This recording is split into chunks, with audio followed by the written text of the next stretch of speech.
Bonjour à toutes et à tous, bienvenue dans notre nouvelle édition de On ne vous dit pas tout. Une ministre française, Nathalie Loiseau, des Affaires européennes, a raconté une histoire lorsqu'elle a accordé un interview au journal de dimanche. Elle a dit qu'elle a écrit sur son compte Facebook personnel que son chien s'appelait Brexit. Alors, elle a dit ça. J'ai fini par appeler mon chat Brexit. Il me réveillait en miaulant à la mort parce qu'il veut sortir. Et dès lors que je lui ouvre la porte, il reste planté au milieu, indécis, et il me jette un regard noir quand je le mets dehors. Bien sûr, c'est une histoire inventée par la ministre, parce que la ministre n'a pas de chat, donc il ne peut pas appeler un chat qui n'existe pas Brexit. Mais c'est une référence aux négociations pour le Brexit entre le Royaume-Uni et l'Union européenne. Cette histoire, c'est assez drôle, mais surtout, comment les Chinois, nous, voient le Brexit, et surtout, comment les Chinois voient l'avenir de l'Union européenne sans la Grande-Bretagne. Alors, aujourd'hui, je suis très heureux d'avoir deux invités pour nous donner leur explication. Madame Caroline Puel, bonjour. Bonjour. Bonjour, vous êtes une grande connaisseuse de la Chine. Vous êtes l'auteur de best-seller de Les 30 glorieuses de la Chine. Et surtout, vous avez été correspondant de Libération, puis de Point pendant presque 30 ans en Chine. Bonjour, merci d'avoir accepté mon invitation. Merci pour votre invitation. Et notre invité, c'est l'ambassadeur Wu Zhexian. Vous avez été l'ambassadeur dans 2 pays et surtout vous avez travaillé aussi en France pendant très longtemps. Donc vous connaissez très bien la France, le monde francophone et la Chine. Bonjour Wu Zhexian. Bonjour. Merci aussi d'avoir accepté mon invitation. C'est un plaisir. Alors, ma première question justement à l'ambassadeur. Alors, pour vous, vous savez, hein, le Brexit, l'Angleterre veut quitter l'Union européenne, c'était une surprise pour beaucoup de monde, pour les Chinois, parce que à l'époque, je me rappelle, aucun expert, avant le référendum sur le Brexit, n'a prédit que l'Union européenne va quitter, la Britannique va quitter l'Union européenne. Alors, comment nous, les Chinois, voient cette affaire? Alors, pour nous, les Chinois, il faut savoir que la Chine attache toujours beaucoup d'importance à ses relations avec l'Europe. Pour nous, nous disons toujours, nous voulons voir une Europe unie, forte. Pourquoi? Parce que nous voulons avoir un monde multipolaire. Maintenant, c'est plus uni, hein? Or, l'Europe constitue un pôle important, voilà, pour équilibrer justement l'échiquier international. D'accord? Donc nous voulons voir une Europe unie et forte. Bon, le Brexit, est-ce que ça va affaiblir l'Europe? Est-ce que, ça n'aurait pas autant de conséquences qu'on croit? On ne sait pas. On ne sait pas. Au moins, ce qu'on peut dire, ce n'est certainement pas ce que la Chine a souhaité, ou souhaite. Bon, mais comme c'est une affaire entre le Royaume-Uni et l'Union européenne, en réalité, la Chine n'a pas vraiment ses mots à dire sur l'affaire elle-même. D'accord? Bon, d'accord. Pour nous, au minimum, c'est que nous allons continuer à maintenir les bonnes relations avec l'Union européenne, tout en maintenant aussi les bonnes relations avec le Royaume-Uni. Voilà. Bon, d'accord.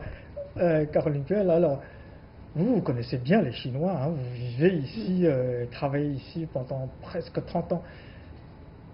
Comment voyez-vous, est-ce que pour vous, les Chinois s'intéressent à l'Europe? Est-ce que les Chinois s'intéressent à cette affaire, à ce Brexit? Est-ce que pour vous, vous êtes d'accord avec l'ambassadeur Wu, que les Chinois n'ont rien à dire, mais elle va continuer à maintenir de bonnes relations avec des partis? Oui, bonjour. Moi, c'est en effet l'impression que j'ai. Je me souviens de ma première arrivée à Pékin en juin 1984. Et c'était le moment où avaient lieu les premières élections européennes pour le Parlement européen. Et j'avais été très étonnée, donc je travaillais à l'époque à l'ambassade de France à Pékin, et j'avais été très étonnée de voir que tous les journaux chinois faisaient leur une sur cette élection européenne. Alors évidemment, on n'avait pas le même paysage médiatique qu'aujourd'hui. Vous aviez le quotidien du peuple, quelques journaux, et quand le quotidien du peuple prenait une, évidemment tous les autres étaient plus ou moins calqués sur la même. Mais néanmoins, c'était intéressant de voir que la première page était consacrée à ça.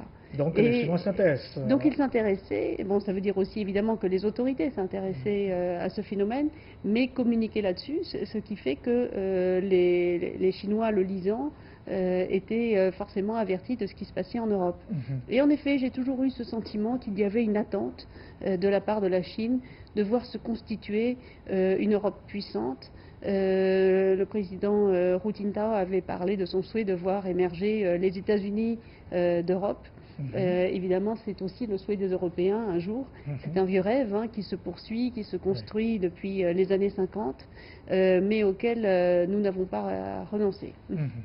Alors, l'ambassadeur, on n'a rien à dire, c'est vrai, mais on peut quand même analyser. Cette fois-ci, la difficulté rencontrée par les deux parties, le Royaume-Uni et l'Union européenne, sur le Brexit elle-même, comment voyez-vous le choc de cette, comment dirais-je, séparation? Est-ce que ça va affaiblir l'Union européenne? Ben, justement, c'est ce que je me demandais tout à l'heure. Est-ce que les conséquences seraient aussi importantes qu'on croit? On ne sait pas, mais au moins, il faut savoir que le Royaume-Uni, c'est une puissance européenne. Voilà. Sur le plan politique, c'est l'un des membres permanents du Conseil de sécurité. C'était aussi une puissance mondiale pendant presque 2 siècles. Oui, bien sûr. Et puis sur le plan économique, au moins ce qu'on peut déduire, suivant la logique, ça fait un poids de moins pour l'Union européenne quand même. Bon, est-ce qu'en réalité, ça va affaiblir aussi la voix de l'Europe? Ben, on va voir, parce que malgré la séparation, je crois qu'il y a quand même des liens importants et surtout des intérêts communs entre les Britanniques et les autres Européens. Comment voyez-vous la difficulté de cette séparation? Les députés britanniques ont jeté l'accord 2 fois. Au fond, en fait, c'est très simple. Entrer dans l'Union européenne ou quitter l'Union européenne, tout ça, la motivation, c'est les intérêts. On fait des calculs. Est-ce que ça nous rapporte plus ou bien ce qu'on rapporte ne vaut pas ce qu'on perd? Au fond, c'est ça. Et je crois que chaque Britannique, chaque citoyen peut faire son calcul et les résultats sont probablement très différents des uns et des autres. D'ailleurs, le référendum a donné un résultat assez délicat. C'est-à-dire, ceux qui sont pour le Brexit étaient légèrement plus nombreux que ceux qui souhaitent rester. Donc, voilà la raison qui explique cette hésitation. En plus, je crois qu'il y a aussi les jeux politiques entre différents partis politiques qui, naturellement, veulent exploiter sur le plan politique ce dossier pour avoir la meilleure position dans le pays. Et Caroline Puel, vous savez, la Chine et l'Union européenne, surtout la Chine et le Royaume-Uni, avaient toujours une relation très compliquée, surtout le Royaume-Uni. L'Angleterre est le premier pays qui a fait une guerre, la guerre de l'opium contre la Chine. C'était aussi le premier pays en fait qui a reconnu la Chine nouvelle. C'est pas la France. La France a établi les relations complètes. La France a envoyé le premier ambassadeur occidental. Et le Royaume-Uni, en fait, c'est assez, comment dirais-je, a toujours une relation assez étroite ou compliquée avec la Chine.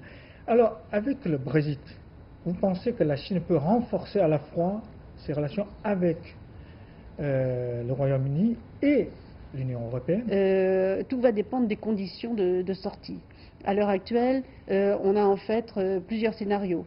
On a toujours le scénario du Brexit dur, c'est-à-dire une rupture brutale et donc vraiment une séparation et une sortie du Royaume-Uni de l'Union européenne, que réellement personne ne souhaite véritablement, à part peut-être le Parti conservateur britannique, puisque c'est ce pourquoi il milite. À l'inverse, ça pourrait être un Brexit doux, un peu sous la formule les Européens ont trouvé avec la Norvège, c'est-à-dire que le Royaume-Uni reste dans l'union douanière et reste dans le marché commun. À ce moment-là, les conséquences seront évidemment bien moindres que ce qu'on peut imaginer. Et puis ensuite, vous avez aussi des scénarios où l'on reporte la décision. Bon, là, elle a été reportée au 12 avril, ou à nouveau un dernier scénario où il y aurait finalement donc rediscussion sur les fondamentaux du référendum. Donc je pense qu'il faut déjà attendre de savoir quel sera finalement le scénario définitif pour voir un petit peu comment vont s'adapter les choses. Mais de mon point de vue et en tant qu'observateur de la Chine, il me semble que la Chine va essayer, dans la mesure du possible, de maintenir des relations avec les deux si jamais il y avait rupture. Mais en fait, l'ambassadeur, apparemment, la Chine maintenant s'intéresse aussi à développer beaucoup de relations avec des pays différents de l'Union européenne. La Chine préfère maintenant de développer ses relations avec des pays européens. Je vais vous corriger. Pas maintenant. Depuis toujours. Depuis toujours. Depuis toujours, la Chine attache l'importance à ses relations à la fois avec l'Union européenne et avec les pays membres. D'accord. Ceci n'est pas contradictoire, c'est complémentaire. Et puis entre la Chine et l'Union européenne, il y a aussi un mécanisme qui permet aux deux côtés de se dialoguer chaque année.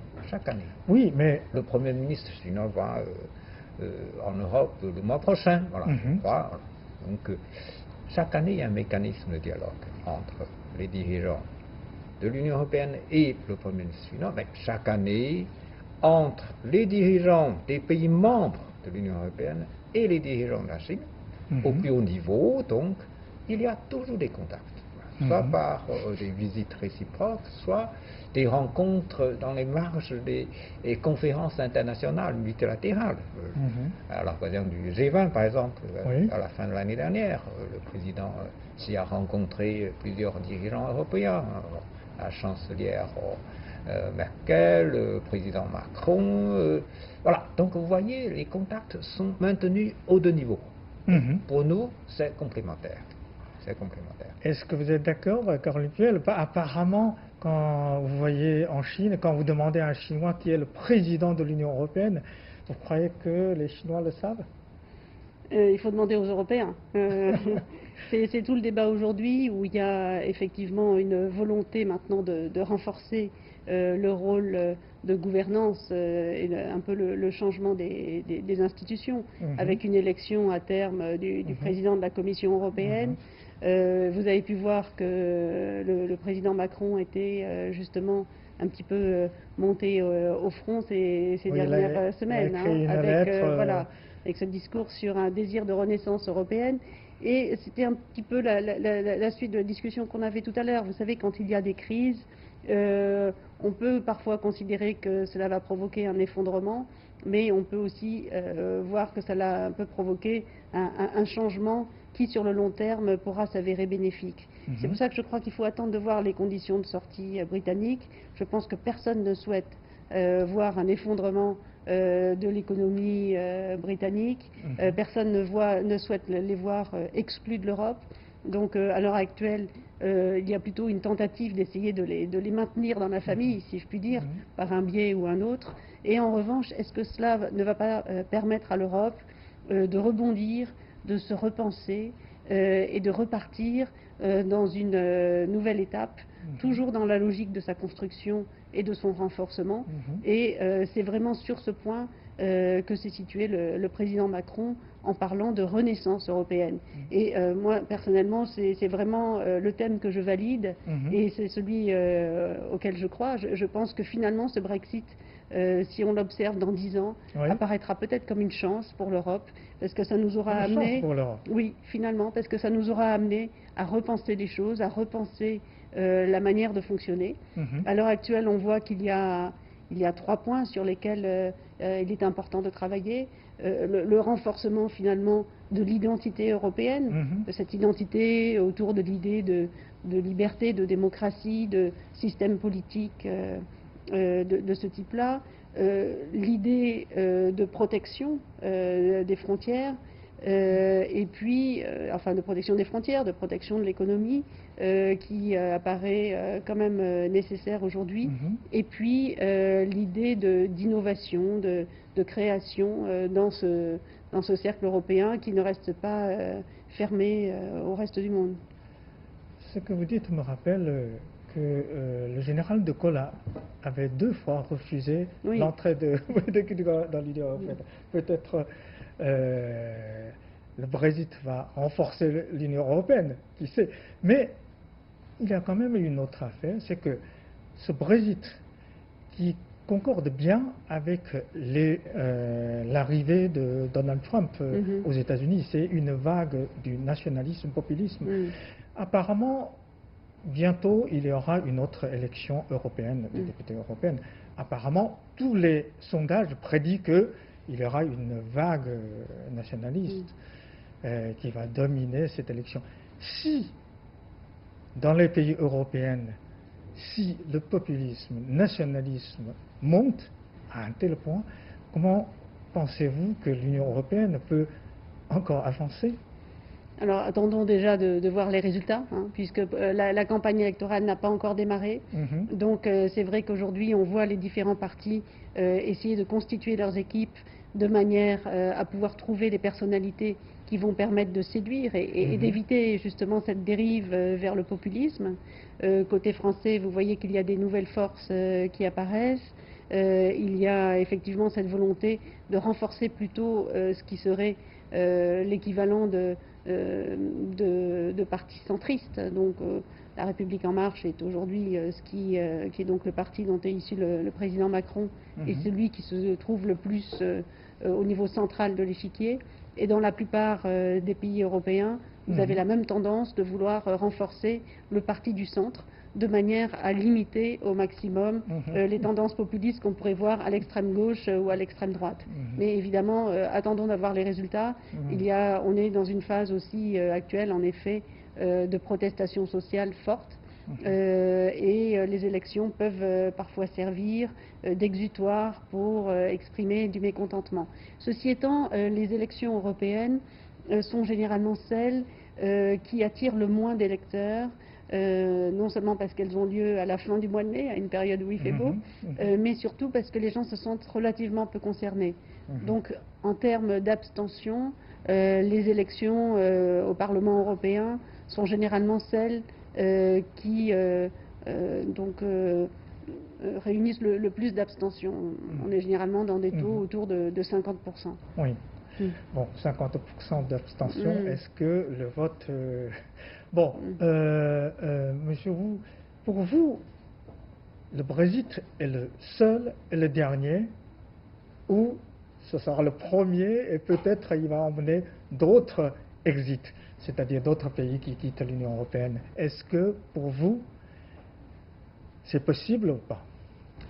Je crois que Caroline a déjà répondu à la question, plus ou moins. Alors, donc, à mon avis, il faut savoir, il faut se rappeler quand même de quelque chose, c'est que les 2 principaux pays de la construction européenne sont la France et l'Allemagne, les 2 moteurs, initiateurs de la construction européenne, qui sont toujours là.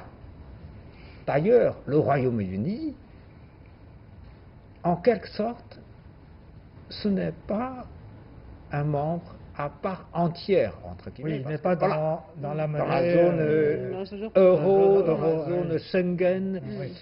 Donc, cela veut dire que le rôle joué par le Royaume-Uni n'est pas égal au rôle joué par la France et l'Allemagne. Loin d'être égal. Et aujourd'hui, ce que la France et l'Allemagne ont affiché, c'est une volonté de renforcer, de continuer à renforcer la Constitution européenne. Voilà. Les deux pays ont signé récemment un nouvel accord, à Aix-la-Chapelle, voilà, pour continuer cette cause très noble, à mon avis, tout à fait noble, initiée par le général de Gaulle et le président Adenauer, voilà, le chancelier. Donc, je crois que les deux principaux moteurs sont toujours là. Bon, il va continuer. Pousser, voilà. Mais vous avez tout à l'heure dit la Chine soutient l'Union européenne parce qu'on pensait que ce sera un autre pôle. Hein. Nous préférons un monde multipolaire. À côté des États-Unis, il y a un État uni européen. Mais je me demande, vous voyez, récemment, le président français Macron a donné cette lettre ouverte aux Européens, dans laquelle il a clairement dit la préférence européenne. Je ne sais pas si on peut dire européen first. Est-ce que la Chine et l'Union européenne aura le même conflit commercial dans le futur? Parce que le déficit commercial entre l'Union européenne et la Chine est très important aussi. Mais vous savez, il me semble absolument indispensable que l'Europe puisse s'organiser pour parler d'une voix unique, notamment en matière commerciale et en matière économique. Pour avoir vécu suffisamment apparemment, longtemps. ce n'est pas le cas, parce que Non, ce n'est pas le cas l'Italie actuellement voilà. a accepté par exemple une route et une ceinture, tandis que les autres pays... Ce n'est pas encore le cas, mais je pensais par exemple à la politique commune sur les investissements étrangers. Le texte est actuellement à l'examen au Parlement européen et il est en passe d'être validé. Et de ce point de vue-là, il y a une vraie nécessité pour l'Europe de parler d'une voix unique. De ce point de vue-là, pour avoir vécu longtemps en Chine, j'en ai retenu que la Chine était une civilisation qui respectait le rapport de force. Et c'est en fait vrai partout. Ce n'est pas en étant faible et en parlant d'une voix dispersée que les Européens vont réussir à se faire respecter et à vouloir même attirer des investissements chez eux. Donc je crois qu'il y a une nécessité en effet de repenser les choses pour permettre à l'Europe de parler d'une seule voix et que le chemin qui est pris actuellement est plutôt bon. Alors c'est vrai qu'il y a eu ces dernières années, justement, la Chine a développé au cours des 5 dernières années des relations avec les 16 pays d'Europe de l'Est qui sont entrés parmi les derniers dans l'Europe. On appelle ça 16 plus 1 en Chine. Au début, ça a été perçu de manière, je dois dire, assez surprise et assez inquiète par les Européens eux-mêmes, en se disant mais quelle relation au sein de l'Union européenne. Quel est ce jeu de la Chine finalement par rapport à cette Europe? Et en réalité, là aussi, je pense que ça a été une bonne chose, puisque ça a finalement accéléré le rapprochement entre cette ancienne Europe de l'Est, avec un passé communiste ou un passé socialiste, et puis cette ancienne Europe occidentale, qui peut-être dans un premier temps avait traité avec une certaine arrogance les derniers arrivés. Aujourd'hui, on voit que l'Union est vraiment en train de se tisser de manière plus forte, même s'il y a effectivement des différences qui persistent. Donc voilà, cette renaissance européenne pourrait aussi permettre de souder davantage ce tissu européen avec ceux qui auront vraiment envie de s'engager. L'ambassadeur Wu, apparemment, l'ancien conseiller de Donald Trump, Steve Bannon, a dit clairement que les États-Unis ne veulent pas avoir une Union européenne forte et unie. Est-ce que ce n'est pas le cas de la Chine? J'ai dit dès le début, la Chine souhaite voir une Europe forte. forte, unie, voilà, qui constitue un pôle important dans notre monde, multipolaire, qui doit être multipolaire. Voilà, donc pour nous, Donc, voilà, la Chine devait être l'ami de l'Union européenne, La au Chine contraire que reste les toujours États-Unis de Trump. la Chine reste un partenaire très important de l'Union européenne. C'est pas moi qui dis ça, c'est les dirigeants européens. Et pour nous, c'est clair, l'Europe constitue un partenaire très important. Les deux côtés ont établi officiellement le partenariat stratégique global. Voilà, ça c'est officiel. Voilà. Il y a des documents de la part de la Chine. La Chine a publié le 3e document concernant sa politique européenne voilà, l'année dernière. Donc. Et puis il y a eu aussi des déclarations communes des deux côtés pour prévoir voilà, le développement des relations bilatérales à long terme, à court terme, au moyen terme. Donc, entre l'Europe et la Chine, le courant passe. Le courant passe et il y a aussi des projets de coopération très concrets. Il n'y a pas que des formules ou des idées. Des projets de... Et le Brexit ne change rien. À mon avis, si on garde voilà, cette volonté de continuer, par exemple, Airbus. Airbus, c'est la France, l'Allemagne, le Royaume-Uni et l'Espagne. Il y a une forte coopération entre Airbus et la Chine. Vous savez, il y a une usine à Tianjin. à Tianjin. De Alors, à partir de cette année, la production a augmenté. Avant, c'était 4 avions par mois. Cette année, c'est 5 avions par mois. L'année prochaine, ce sera 6. À mon avis, ce projet ne va pas être affecté par Brexit, mais il n'y a aucune raison. Ça va continuer. En plus, à Qingdao, on est en train c'est déjà démarré, hein, je crois qu'on est en train de pousser davantage la coopération, toujours dans le cadre de coopération aéronautique. Une ligne de rassemblage de Airbus H135. Vous voyez, il est toujours question de voir comment on va pousser cette coopération pour de nouvelles lignes de rassemblage à propos de Airbus 350, voilà, 330 et même 380. Donc, vous voyez, les coopérations se font voilà, avec des projets très précis. Et Caroline Puel, vous êtes aussi optimiste que l'ambassadeur Wu sur l'avenir de nos deux parties. Moi, ce qui me semble, ce que l'on peut observer aujourd'hui, c'est que vous avez quand même un mouvement qui a lieu en Europe, de Londres vers Paris principalement. On peut le mesurer par exemple avec le boom immobilier qui est en cours sur donc les prix de l'immobilier actuellement à Paris. C'est assez étonnant puisque bon, il y a eu ce mouvement des gilets jaunes en France qui a créé certaines perturbations. Donc on pensait que ça aurait une conséquence sur l'immobilier à Paris. En fait, pas du tout. L'immobilier a pris presque 30% depuis le début de l'année parce que vous avez donc ce mouvement d'investissement venant du Royaume-Uni vers Paris pour rester ancré dans l'Europe sur le plan économique. Vous avez par exemple des grandes banques comme HSBC qui étaient jusque-là basées à Londres, qui viennent se baser à Paris, mais qui garderont évidemment des liens avec l'Angleterre. Donc Brexit ne change rien, au contraire peut-être renforce un peu les liens. En tout cas renforce le rôle de la France dans cette idée de nouveau poumon de l'Europe. Vous voyez par exemple qu'à l'occasion de la visite du président Xi Jinping, eh bien c'est la chancelière allemande Madame Merkel et le président de la Commission européenne, M. Juncker, qui viennent tous les deux à Paris pour rencontrer le président Xi à Paris. Donc on voit bien que Paris est en train de redevenir un petit peu le centre de gravité de cette nouvelle Europe, avec des ambitions, avec une vraie ambition pour cette nouvelle Europe, et donc je reste optimiste. Donc, merci beaucoup, merci à tous les deux, merci pour vos analyses et surtout pour votre optimisme. C'est très important dans notre époque. Merci. Merci aussi à nos chers téléspectateurs. Merci pour votre fidélité et à la prochaine.